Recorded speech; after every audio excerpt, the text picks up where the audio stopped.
Agriculture values a view from above. Planes, satellites, and in modern times, drones are used to look at crops. But way beyond grabbing cool shots for social media, this drone is attached with what's called a multispectral sensor. The sensor detects light reflected off plants at various wavelengths, providing useful information. And light will be reflected back from anything on the earth. And everything on the earth has its own, we call it a spectral response curve. So a healthy plant, the spectral response will look different than an unhealthy plant. Well, now with these types of sensors and the technology we have, we can grid survey these fields so that we can get an entire picture. Sean Butler is working on his PhD with UTIA's Herbert College of Agriculture and says the drones with multispectral sensors helps a cotton plant tell you how it's feeling.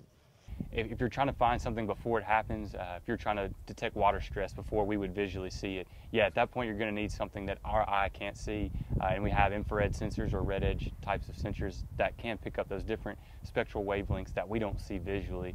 Drones have been used in agriculture pretty much since they were first invented. It's a great way to get an aerial view of a field and to see where there might be weak spots in a crop.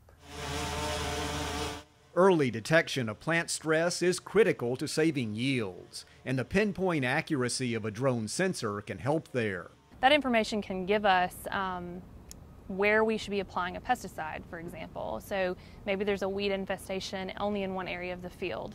So even if it just gives us that spot, that location, we could have a crop scout go there and see, is it a weed, is it a bug, is it a fungus, and then we know we can go spot spray in that location and not have to spray the whole field. As for the future, look for better camera resolution and even more accurate and sensitive sensors. Drones will likely become common tools in ag, provided the costs come down a bit more.